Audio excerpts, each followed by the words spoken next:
All right. Thank you for hanging out. I know we like to do it live, as somebody once said, but I had to do a pre-recording because this incredible woman is so in demand, I should say. Her time is limited, that this is the only time she could do it, and I'm honored that she's on our little show here. And I'm talking about Dr. Amani Ballour. And if you don't know who she is the doctor featured in the Oscar-nominated documentary The Cave.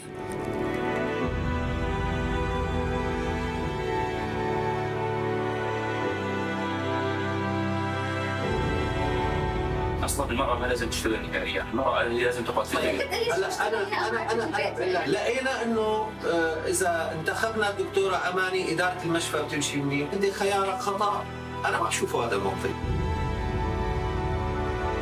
والله زادنا ايمان اكثر، والله العظيم لا بنستسلم له ولا شيء.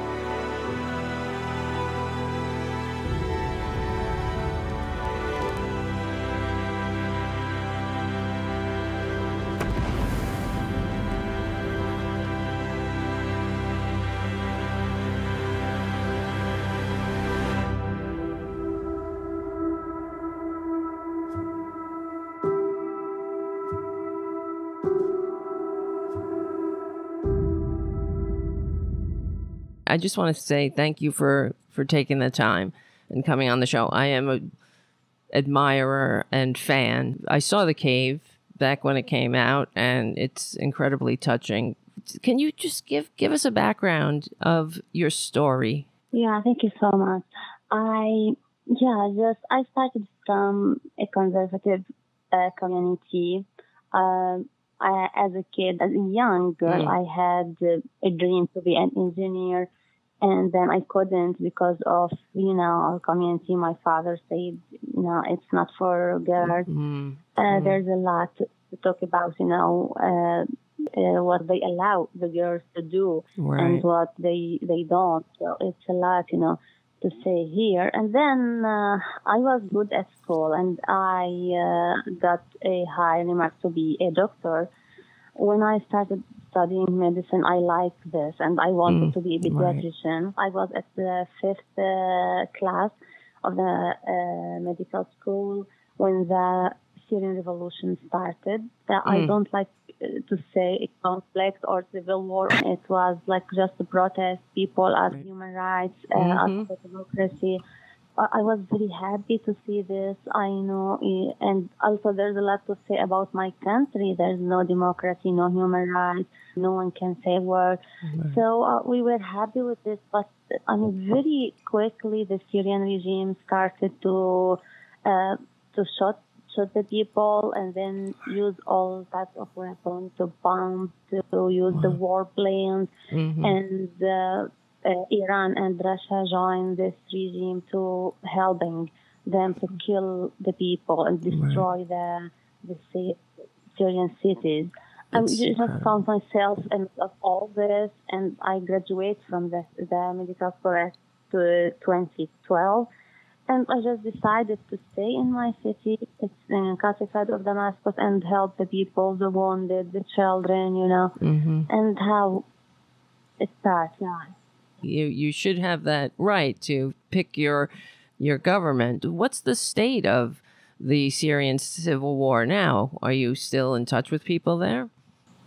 People there, the people who are under the control of the Syrian regime, they also have no right to speak, to call someone.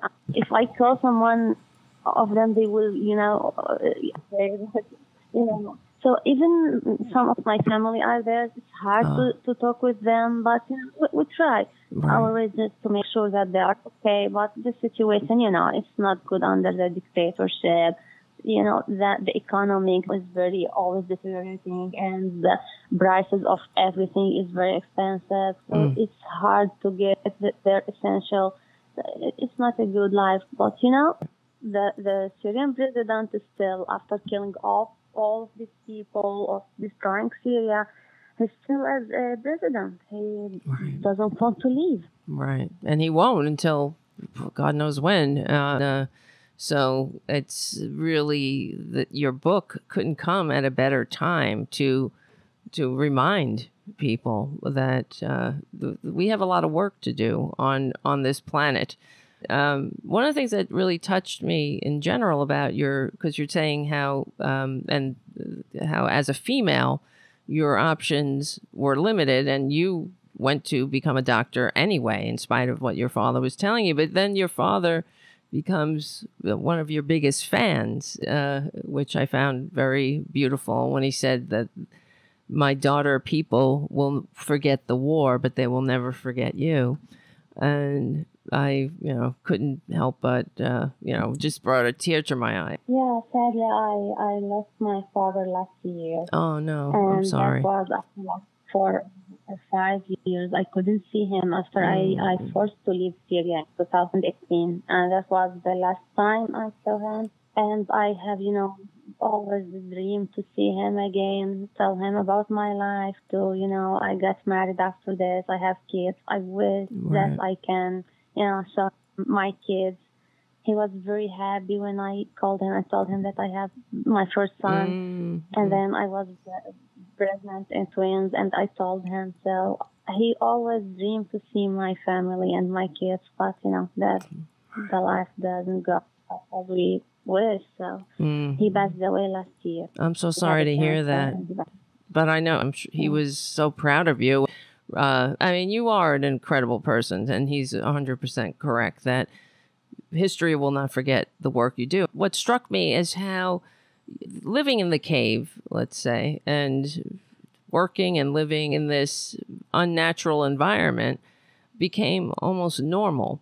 There were passages about cooking, and also where you made an amusement park for the children. It's just a testament to the human spirit, really. And let me ask you, if you were to go back to Syria, would you be putting your life in danger? What is the response from the regime? I can't go back to Syria now, because the Syrian regime prevents us to go back, and they immediately arrested everyone. Anyone they want to arrest, no one will ask them why or how. Right. They can arrest anyone. They can kill anyone. They can torture anyone they want. Now there's hundreds of thousands of Syrian people in the Syrian regime prisons, and no one care about them. I think maybe you will see the Caesar's photos, and it shows that the brutality of the Syrian regime and how they deal with these people, how they torture them to death, let them without food and without anything, and we are not allowed to ask about our family members. I know some people who did nothing, and they thought that it's okay to go back to Syria, and so they tried to go back to Syria, but on the border the Syrian regime arrested them. And one of them is someone was talk about the Syrian regime, and he was a detainee before, and he is a little famous between the Syrian. He came back and they arrested him, and he just disappeared. Nothing about him. My brother and my brother-in-law were going to their work in 2012, and the Syrian regime arrested them, and they disappeared. Now we know nothing about them. So this is what happened in Syria. Right. And it just puts fear in everybody. Oh, yeah, of course, as a human being, you can't experience atrocities and just, forget and live your life. And many things happen there I will never forget. And, I just was trying to live every day like everyone there. We hope that the bombardment will stop. Maybe they will end. I don't know, that someone will bring us food and medicine for the people, anything to help, especially the children. Maybe formula as well. You can imagine the medication for the cancer patients dying in front of us. Every day we hope that maybe tomorrow, maybe this month, and that lasted for 6 years will end. And, no one did anything. We just was trying to live the life, living underground in a dark place, no enough resources, trying every day to smuggle some food, some, medical supplies as we need. When we have patients and wounded, we try to give them what we have. Sometimes we just stand in front of them and say, we don't have the medication. We can't do this medical procedure because we don't have enough tools. So, yeah, this is how the life was. And, as a Muslim, I believe in Allah, and I just wanted, to support everyone, try to help everyone. We believe in humanity, and this is our goal of the life, to support everyone, help as we can. And this is, I think I did my best, although we couldn't help a lot of people. But we did some, I think, good things at that time, in the mid of all the, the fear, the hunger. We could try to support each other and help each other. You remind me about a husband that came to see you looking for medication for his wife, and instead, I guess he gets sidetracked by trying to tell you that you shouldn't even be there. You should be home. You shouldn't have a job. You shouldn't be doing what you're doing. And I commend you. How did you deal with that kind of these assaults just for being a woman who's a doctor? How did you handle? Exactly, and that happened a lot when I became the director of the hospital. When I was working in a clinic, and that doesn't happen actually. And I think people there was okay with this because, just a doctor in your clinic dealing with children. But when I became the director of the hospital, and I'm a doctor like other doctors, there were 3 doctors before me managing the hospital, and then I came. So I can say I'm surprised. I didn't expect that I have this attitude from our men. I know my community. I know they have this, I don't know, traditions or something. Don't like to see a woman in a position leading or managing something. You always have to stay under men. They control everything, and you are only just follow them. Or so they wasn't happy with this. And what made me frustrated also that the young guys who tell me this, they are young. I mean, they shouldn't have these thoughts, And I remember an educated guy who was working with me, and he was my colleague before I became a manager. He's very young, he's educated, and he said to me, look, we don't have any problem with you. You are our colleague and we like you, but we don't want a woman to manage the hospital and to be our manager. And I'm really shocked to hear. I mean, you don't have to have these ideas. It's a frustrating, I heard a lot of this. And also after I left Syria and I talked about this, many men of my city and of the eastern Ghouta of the place I was in criticized me because I talked about this. And they don't want me to talk. They said, you give this image about our city. We are not like this. I mean, not everyone like this, but I have to speak up and say this, we have this problem. It's real, They don't even want me to say this. Sometimes I just keep silent. I didn't want to argue with everyone. You're not in the mood, exactly. Every day. Especially with old men, someone who are, for example, 70 years old, and they have these thoughts all their life. So, sometimes I just keep silent. And sometimes I just want to scream and say something. Yeah, so, it's frustrating. Always I said to them, okay, that happened. I'm the manager of the hospital now, so do what you want to do. And they voted for you to be the manager. Your colleagues voted for you. Colleagues who voted to me. That's right. They are the doctors. So they are who voted to me, and they believe in me, actually, but not everyone, If anything, I would say to be so young to be the director of the hospital, that's the thing that stands out for me more than your gender. And as somebody born in America, it made me really think about that, with my father. Even though he was older, he never said that I couldn't do something because I was a female. But this is pervasive, and they use religion as if it's justified from Allah, that you're meant to be in your place. But Frankly, your place is in the hospital. Why would you be given all these talents just to keep them to yourself? That seems kind of selfish to me. I don't think that God or Allah would give somebody such an amazing heart just to have it hide away and not use it. And you're clearly making a difference. That's for sure. And you're incredible. What are you doing now to advance the cause of your people? How can we help? Yeah, definitely.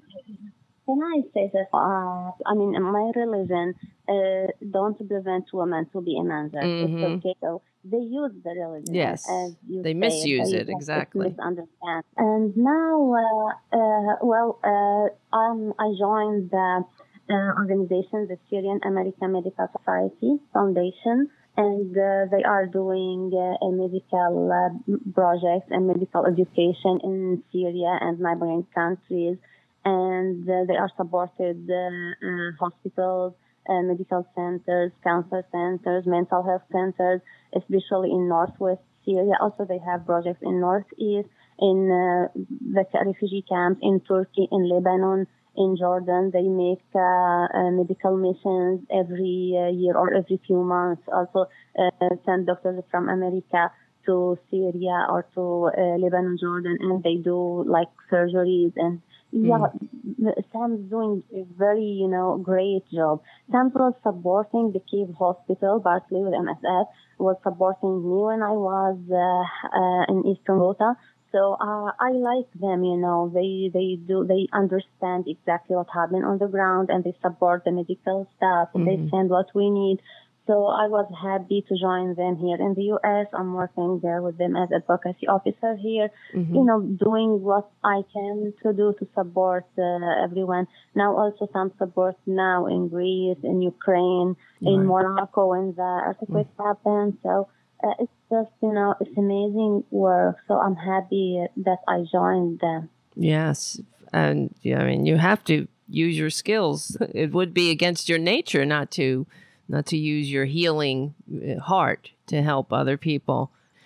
Is there a way that the audience can help and support your cause? Yeah, of course. And I would like to say always that everyone has the responsibility to help others, Right. This is the humanity. This is the call of the life. You. So just believe that everyone, you and everyone can help. So you can, for example, donate for the organizations who are supporting in Syria. There are a lot of organizations there, like medical, educational, the UN agents. They are sending help. They help people on the ground. You can speak up for Syria. Syria, as I said in the beginning, is still under the dictatorship. So you can we need to make a pressure on the Syrian regime to hold them accountable on Russia and on Iran to support the Syrian regime. So you can, in the United States and in Europe also, people can speak to the politicians, to the parliament members. In Syria, we can't. So you can talk to them, try to tell everyone we need to make this pressure on the Syrian regime to make at least to release the detainees, the people who are for people from the beginning of the revolution, like 10, 11 years ago in the prison, they are forgotten. And there's also people before this. Since the father of the president now, Bashar al-Assad, there's a lot of detainees there, maybe for 20 years in the prison or more. So we need to help these people, tell them that we don't forget you, and help the Syrian people who are still under this dictatorship, help other Syrian refugees. It's not a good life to live in a refugee camp, like in Jordan, Lebanon, Turkey, and everywhere. Maybe. To me, I wish to go back to Syria. So we have the right to go back to our country and rebuild it. We need to just this dictator to leave and to be held accountable for his crimes, and also Russia and Iran. What is possible you can do, For example, you can talk to a politician, to someone, speak up, clarify, tell the truth about what happened. And this is what I'm doing now. So this book, I wish everyone read this book and know the truth.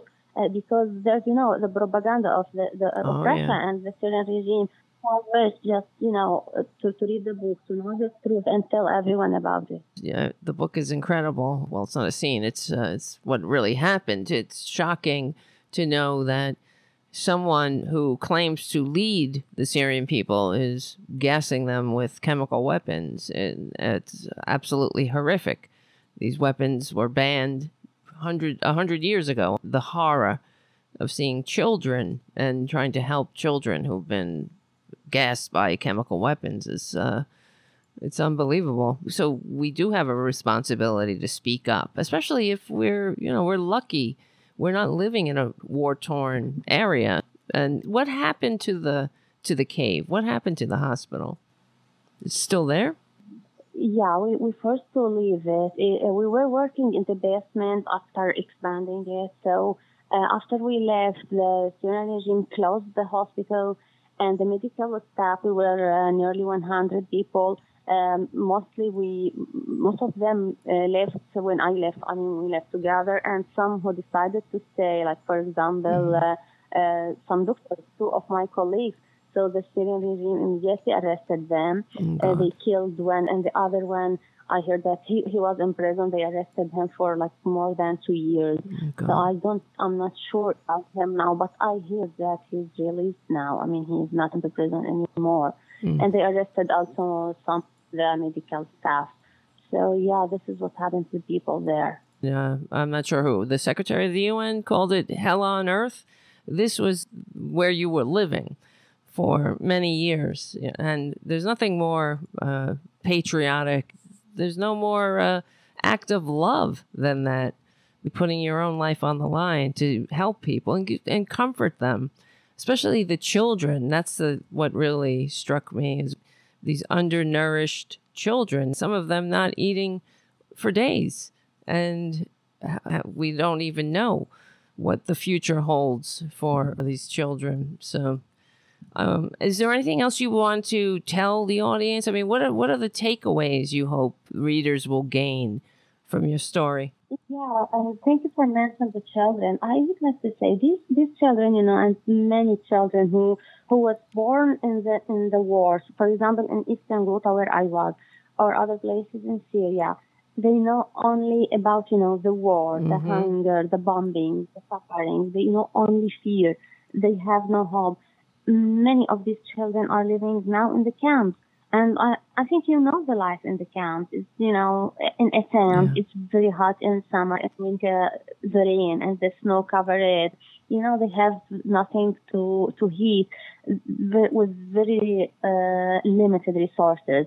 They got help from organization, but it's never enough. So just think about these children. They are young now, after like 11 years. So some of them a lot of them are teenagers. And many of them, like UNICEF said, I think 2 years ago, that 2 million kids, they are unable to go to school. God. Can you imagine this generation, kids without schools, without education? So think about these children. We need to bring them hope. Everyone can help. As I said, do what you can do to help these people. They deserve to live a good life. Absolutely. And those who are in more fortunate circumstances have a duty to not forget the people who are left behind, and don't leave them behind. We can speak up. So I really want to thank you so much for taking the time, Dr. Ballour. Get the book, The Cave, A Secret Underground Hospital and One Woman's Story of Survival in Syria.